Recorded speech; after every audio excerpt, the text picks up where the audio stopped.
નમસ્કાર. એક ચલ સુરેખ સમીકરણ. હા, આ નામ સાંભળતા જ મગજમાં ગણિતના અઘરા દાખલા ફરવા માંડે છે, નહીં? પણ ચિંતા ન કરતા. આજે આપણે આ આખા કોન્સેપ્ટને એકદમ સરળ રીતે સમજીશું. તો ચલો શરૂ કરીએ. તો આ એક ચલ સુરેખ સમીકરણ છે શું?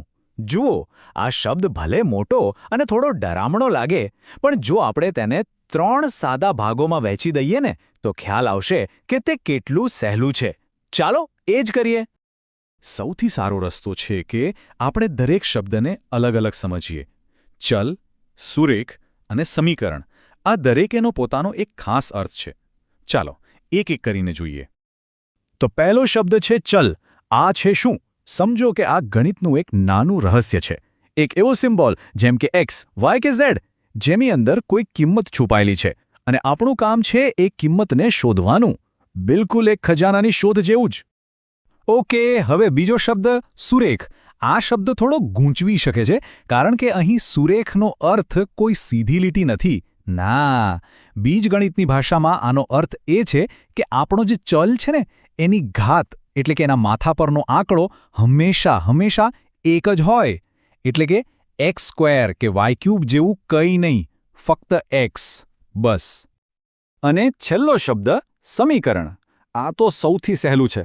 ગણિતના કોઈપણ વાક્યમાં જો તમને બરાબર એટલે કે ઇક્વલ ટુની નિશાની દેખાય, તો સમજી લેવાનું કે તે એક સમીકરણ છે.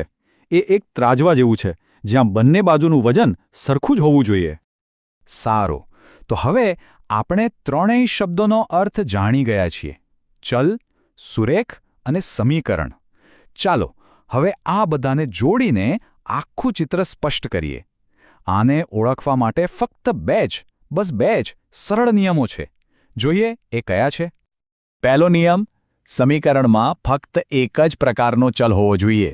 મતલબ કે જો x હોય તો પછી y કે z ન હોઈ શકે. અને બીજો નિયમ: એ જે ચલ છે એની સૌથી મોટી ઘાત એક જ હોવી જોઈએ, એકથી વધારે નહીં. બસ, જો આ બંને નિયમોનું પાલન થતું હોય તો એ એક ચલ સુરેખ સમીકરણ છે. છે ને એકદમ સહેલું?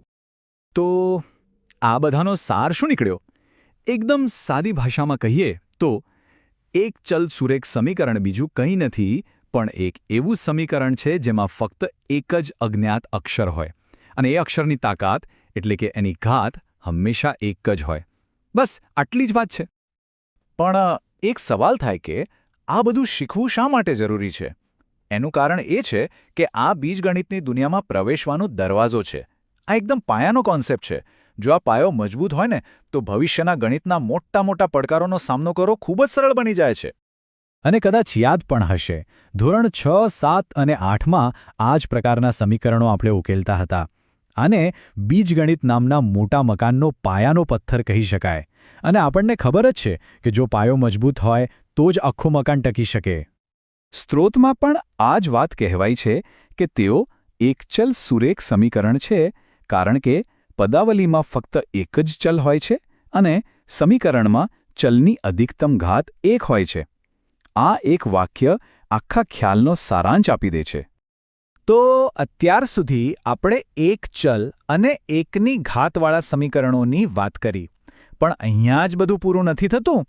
એક સવાલ મનમાં થાય કે શું એવા પણ સમીકરણો હશે જેમાં 2 ચલ હોય કે પછી ચલની ઘાત 1 કરતાં વધારે હોય? અને એનો જવાબ છે હા, બિલકુલ છે. હકીકતમાં આજે આપણે શીખ્યા ને, એ તો બીજગણિતની વિશાળ દુનિયામાં પ્રવેશવાનો પહેલો દરવાજો છે. આના પર આપણે ફરી ક્યારે વાત કરીશું. આજના વિશ્લેષણ માટે આટલું જ. આભાર.